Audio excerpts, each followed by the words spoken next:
Hello, and thank you for joining us for this afternoon's live call, Weathering the Coronavirus Market Downturn. My name is Darcy O'Brien. I'm the Chief Marketing Officer at Simon Quick, and I will be moderating today's discussion. Given the increased market volatility, Chris Moore and our Head of Investment Research, Wayne Yee, and I are going to host weekly market update calls for the foreseeable future until markets stabilize. Please note that there will not be a visual component to this call. However, as a participant, you can submit questions through the Q&A function on Zoom. You may also submit questions by emailing me at dobrien@simonquickadvisors.com. Now, before I dive into the questions, please note the following disclaimers. This presentation is for information and discussion purposes only. Please remember that past performance may not be indicative of future results, and there is no guarantee that the concepts and ideas discussed during the presentation will be profitable or prove successful. And now I will dive into our questions. The first one comes in from Tom. For some clients, when our financial and investment plan was put into place, we were riding high and there were no black swans in the distance. Since that time, the markets and the world have been turned on their head. Have we as a firm shifted our conversations from stay the course and keep your head down to let's use this as a buying opportunity? Thanks, Darcy. I'll take that one. This is Chris. It's a good question, and certainly in just the last week since we hosted our last call, a lot has changed. And volatility in markets has continued to be extreme, and the situation is certainly one that is on everyone's minds. As we look at kind of where we are within the market today, one of the things that we're looking at is what changes have we been making to portfolios leading up to this, and how do we plan to make further changes and really capitalize on potential opportunities here.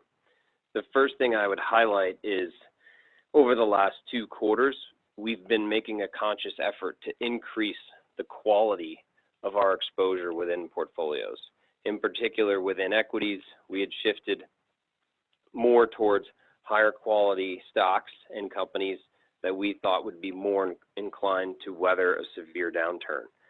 Within fixed income, we had shifted from leverage loan exposure or lower corporate credit exposure to more treasury exposure, municipal exposure, where we felt like the potential decline would be most offset by appreciation in the less risky assets. So those were things we've been doing up until this point. Certainly in hindsight, we wish we had done a lot more, but leading up to today's call, in many client portfolios, we've continued this shift even more dramatically. We suspect to be doing the same in the next couple of days in a more dramatic fashion. And for clients that we have not connected with already, we will be in touch with a plan for how we intend to do that. The second thing that we're looking at is more specifically, where do we want to be investing to capitalize on what's happening in the market today, so that when we do come out of this, we're maximizing, the return potential with a risk-return trade-off that's highly attractive. One of the ways we're doing that is looking at distressed strategies. Where can we be allocating capital within the distressed universe that will capitalize on likely defaults and further bankruptcies within certain sectors, in particular, over the next 3 to 6 months. That could be in both public markets and private markets. The other thing that we're looking at right now is which companies will investors want more exposure to or put more investment dollars behind after this decline. Likely, some of those candidates will be healthcare, biotech, medical device companies, where it's likely that everyone will want to put more dollars towards those industries with the hope that we're better prepared for the next potential public health issue of this degree. And the second item that we're looking towards is technology companies, specifically those that are software or service oriented that would benefit the working from home or educating your children from home or any other remote related function. All of us in every industry is certainly thinking about how are we using technology to stay connected with our team and our clients in such a way that it's efficient and seamless. So we think those are industries that will benefit going forward. So technology, healthcare, biotech in particular are sectors that we'll be putting more capital towards in the coming weeks. Thank you, Chris. Our next question comes in from Bob, and he says, in addition to discussing our ability to raise cash, I would like your advice on where to put cash right now. Secondly, if fixed income is a potential source of cash to redeploy at some point, I would be interested to hear your perspective on how our fixed income allocations are performing in this market. Sure, this is Wayne, and I'll take that one. I would say there's two ways to kind of take the first part of that question. And it's like, where do you put cash right now? Now, if the question is, where do you deploy capital to take advantage of what's available in the markets? I would say Chris touched on those elements. But if the other question is, if you are trying to be defensive, and I think reading into some of the questions around fixed income, is fixed income the right place to hold your cash, or are there other areas or segments of fixed income that might make more sense right now? And I don't know how closely people are following the markets and kind of, let's call it the financing markets, but in periods of dislocation, there is uncertainty across the board in the sense that Treasuries are the safe haven, people flock to Treasuries, and then even high quality, lower risk opportunities are viewed as potentially risky, and you see risk kind of move out from that perspective. We saw this in 2008. We're seeing this right now. In the sense of municipals are moving wider. Investment grade corporates, high quality investment grade corporates are moving wider. Things that are short duration are still moving wider versus Treasuries. So what's driving this? I'd say a lot of this is coming from just a lot of, you could throw it to technicals, you could throw it to trades being unhedged or unwound. But in this period, you are seeing a lot of short-term dislocations in markets, and some of the actions that the Fed is taking in terms of making sure there's liquidity in the system is used to manage this. Now, we're not calling another 2008 financial crisis where the banks are going under, but the Fed knows what happened in 2008. It is reacting quickly and being early to make sure that there is no concerns around the financial system. And we feel like that will assuage some of the kind of pressures and concerns that we're seeing in the market. But what have we experienced over the past couple of weeks? We just went from 1.25, 150 on Fed funds to 0. Now, that was a big move. Yeah, even like the Treasury index is only up about 80 bips or about half of that return. Fixed investment grade, the Barclays investment grade index is down on the month. Like things like that, they're not typical, and that's not the typical relationship you expect.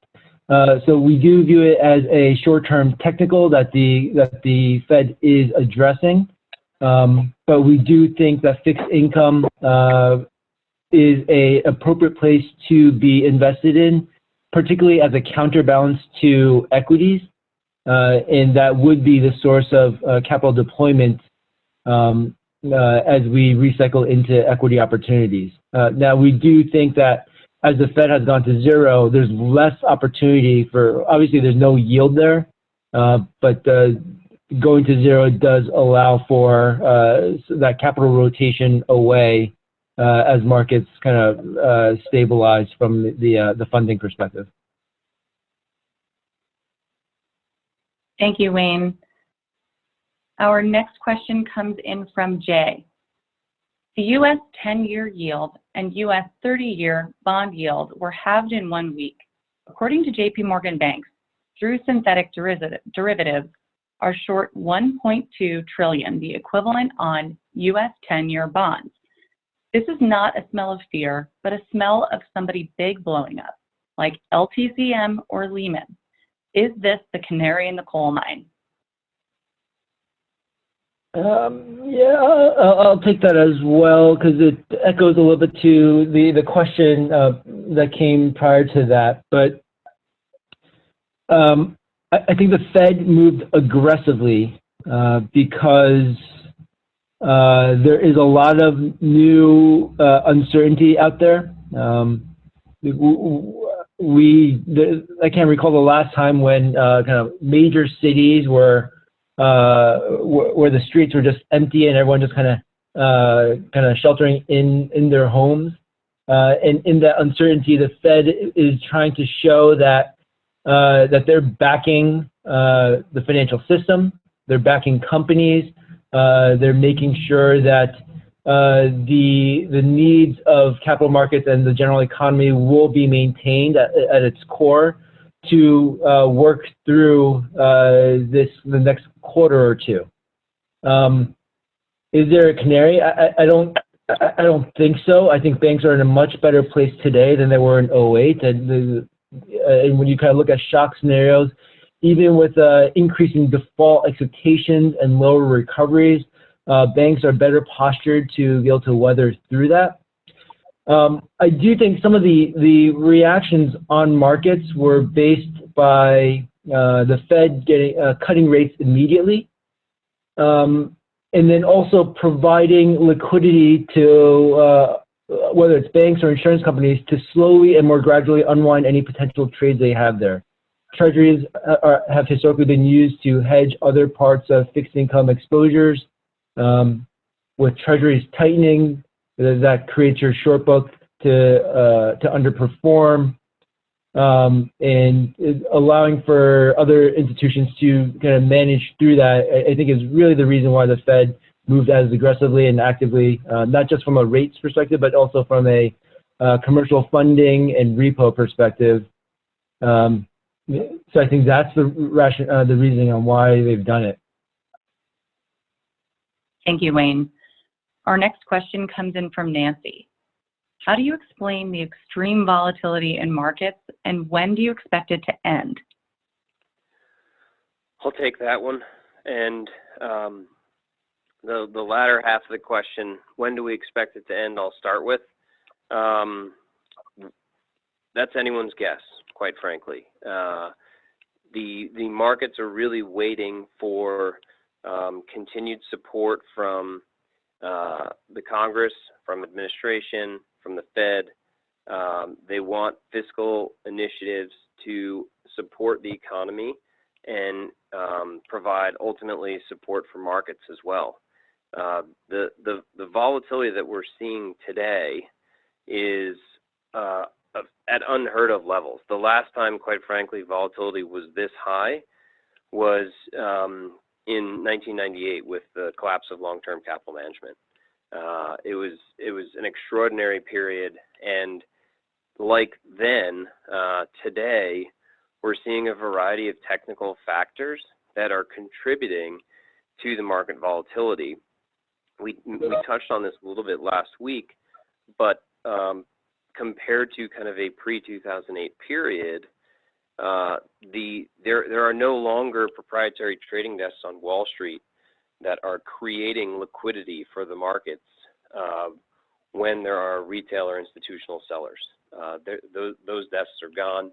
The degree to which they're trading the books for those banks is non-existent. And secondly, you have a number of computer-driven trading strategies that are either in mutual fund structures in some cases or hedge fund structures, some of which, when incorporating kind of notional or derivative exposure, are tens, 20s, 50s, billions of dollars in exposure. And those computer algorithms trade based on moves in the market. And in many cases, what that means is when risk increases within the equity market, those trading strategies are pre-programmed to de-risk even further. So, in a period where equities are declining, those strategies are actually selling equities to de-risk the overall risk of the portfolio. So it's heightening volatility on a daily basis in an extreme fashion. The third component that's contributing to volatility is ETFs. And ETFs have really ballooned post-2008 in popularity with the S&P 500 SPDR, the SPY is the ticker, being the largest of the group within equities. They now represent, in just the last 2 weeks, it spiked from about 25 to 30% of daily trading volume up to close to 40% of daily trading volume. So what that means is the investment managers, the long-term holders of stocks that want to own stocks or companies they like for the long term are maintaining those positions and not necessarily contributing significantly to the daily trading volume. This is a function of a lot of technical factors contributing to an already nervous market where there is certainly a lot of fear for good reason around the spread of the coronavirus across the globe and its potential impact on global growth. One thing I would just add to the comments I had made earlier to make it clear, we are not advising selling equities in this period. We have been adding to equity exposure over the last 2 weeks. We first started when indices were down about 12% or so. We have continued to believe that for portfolios that can wait this out 1, 2, 3, 5 years or more, will certainly benefit from adding equity risk now. That being said, we also realize there is certainly potential for this to get worse, and we are not minimizing the severity of the situation today, and because of that, we're moving to increase quality within portfolios across the board, so that we want to own those assets even if things do get worse, so that we can own them during a potentially worsening period and then out of that through the recovery as well. Thank you, Chris. Our next question in the queue is from Marshall. Are you at all concerned about liquidity in fixed income ETFs or credit markets more generally? Yeah, I think those elements point to some of the earlier comments are made around fixed income and credit, but this is, ETFs are truly getting tested today versus prior because they're much more utilized by markets, by investors, and spreads have continued to tighten. So the unwind is dramatic. I would say the riskier the credit quality and smaller the asset or the market cap of the ETF, the more violent the discounts have been expressed. Even on highly liquid, high quality fixed income, you see discounts anywhere between 1 to 5%.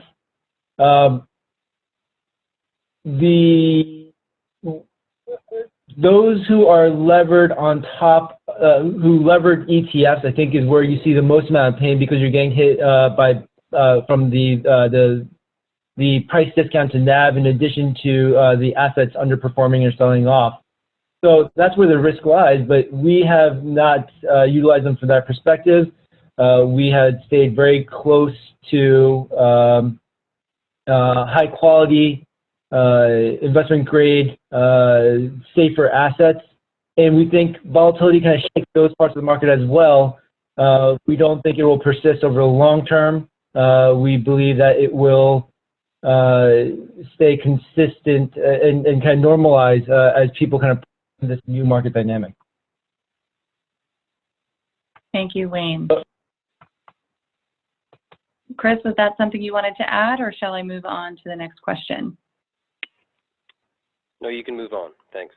Okay, on to the next question. This comes in from Joanne.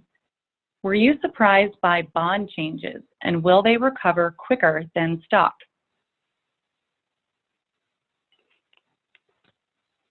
I'll start. Go ahead, Wayne. You take that one. Bond changes.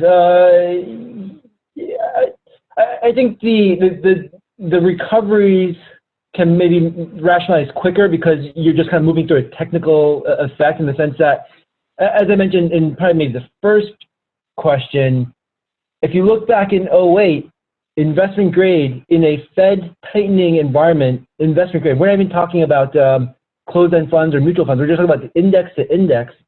With the Fed tightening or lowering rates, the Barclays Ag was widening, or the spread was increasing, and that was because people were just fearful and just selling what they could, not because they actually thought that there was inherent or deep kind of credit risk in that index or the constituents within that index. I think we're seeing something like that right now. So I think it's that dislocation that we're seeing currently, I believe that is going to be relatively short term, and I think that can snap back pretty quickly. Now the delta or the amount of money you can make in trading that, I don't know if that's worth trying to take advantage of. I don't think it's as material, and it's more of a trader strategy as opposed to an investor strategy. But I do think that element would normalize quicker the relationship between treasuries and investment grade than what you might see in equities as people still try to parse through all the news and kind of reset valuations. Thank you, Wayne. The next question comes in from one of our anonymous attendees. Looking out over the next 1 to 3 years in a very simple stock and bond world, do you have a reasonable range of potential returns for stocks and fixed income? I can take that one. I think for stocks, 1 year from now, I feel highly confident that they are going to generate returns in excess of 10%. And I think in the average year for an investor to say confidently they'll get 10% in stocks, that's probably a really solid return. Most people have a hurdle somewhere between 5 to 8%. The difference is in kind of an average discussion around putting on equity exposure, volatility is not where it is today. And it is a gut-wrenching thought for a lot of people to put money into equities today. Seeing volatility as high as it's been over the last 3 weeks and having no kind of comfort that that's going to stop anytime soon. And we completely appreciate that and want to encourage our investors to think much longer. Think, a year, 3 years, 5 years, or greater. If the opportunity for returns in stocks is 10% a year from now, that's a terrific opportunity. As long as you're willing to keep yourself in check as volatility picks up in the short term, because it certainly could. As far as fixed income goes, rates will remain low probably for the foreseeable future. And as long as rates are low, that is a good environment for fixed income. If there's no, strong GDP growth leading to inflation, causing the Fed to increase rates, the environment for bonds is generally good. However, I think the range of returns within the fixed income universe could be very wide because I think there are some lower credit quality bonds, whether it's loans or bonds in high yield or investment grade, depending on the sector or the industry, they could be very severely impacted and the potential return there could be zero. However, there are other bonds that will likely do quite well in this environment and will continue to be looking for ways to allocate opportunistically. We have a number of non-traditional credit and fixed income managers that we think know that universe really well and will likely find unique ways to capitalize on volatility and credit. And the distress that we were talking about earlier, most of those investments in kind of the 2008 period those were distressed credit investments. It wasn't necessarily equity that was being purchased. It was distressed credit where the manager and the team had significant experience and the ability to understand what was driving performance on a going forward basis. So broadly speaking, to answer the question directly, fixed income will likely do fine. The upside potential there is significantly less if you're in traditional fixed income, but you're not owning it today for the return. You're owning it for protection against things getting worse. Thank you, Chris. Our next question comes in from Kara. How will bailouts affect value, i.e., are you thinking of buying airlines or hotels as they're declining? I can take that one too. No, we are not thinking of buying any of them. We likely would leave those decisions up to, truthfully, the distressed universe when some of the bankruptcies and potential bailouts work their way through the system. It's too early now for us to have any interest in airlines or cruise lines or hotel operators. We likely think the shakeout there is still ahead of us. And while we do expect, if not a bailout, some form of a rescue package for some of those, if not all of those industries from the administration, we think it's too early to be buying into them, especially buying the equity. But we do think there will be opportunity through sophisticated distress managers to be buying the debt that will likely work out just fine. Thank you, Chris. The next question comes from Peter. Please help me understand the backup in 10-year rates from 0.31 to 1.22%.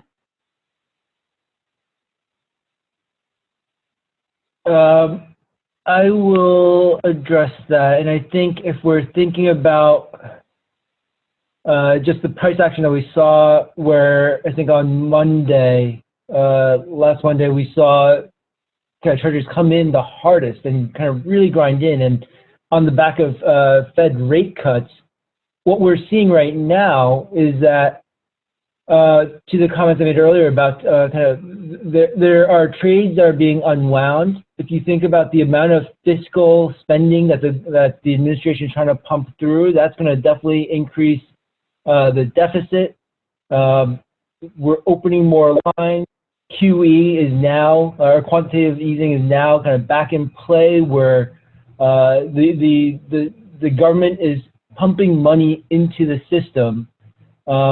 And on top of that, what's exacerbating it is this effect of unwinding your hedges as well. So all that kind of coming to play, I think, has really caused Treasuries, the safest asset, especially on the wider part of the curve, or the longer part of the curve, to really kind of push out. And I don't think it's going to be that way. I think the curve will definitely flatten and be lower, but I think there has been this kind of sudden move to kind of reverse a lot of trades on top of fiscal expansion of fiscal spending that's weighed in on treasuries right now.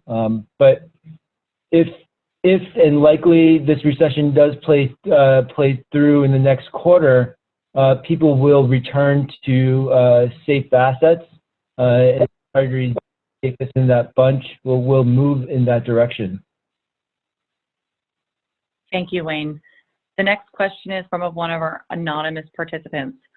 What are your thoughts on investing into volatility with an ETF like VXX or the actual VIX for a 3-month period, or until we get more clarity on stopping the virus? This is Chris. I'll take that. That is a difficult trade to implement effectively. A lot of people lost money on that trade in 08, 09. The VIX is typically a security that is traded daily.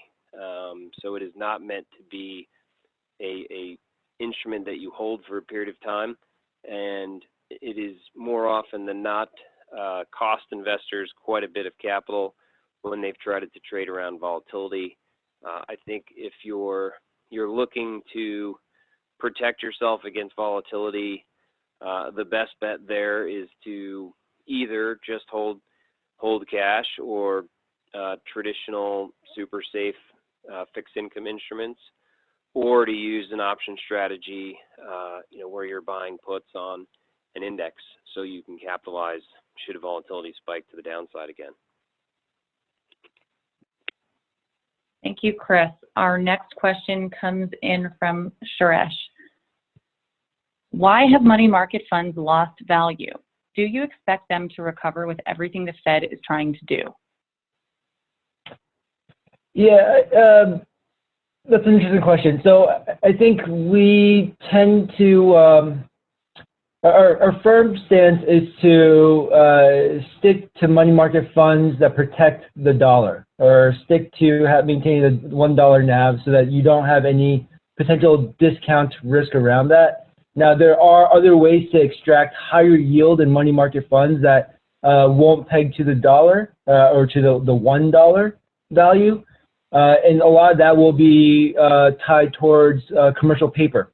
And then and the reason why you get a higher yield is because you're not taking the same kind of risk. You're not taking, I still view high quality, but it's more kind of, let's call it bank overnight risk. And I think part of the reason what you hear is that the Fed funds has been cut by 150 bips, but the expansion of the overnight rate, the commercial paper financing that the Treasury is doing. These are other elements that I would say are a little bit more nuanced. It is done to really kind of bolster the liquidity and the piping of the funding markets for banks, institutions, larger kind of investors.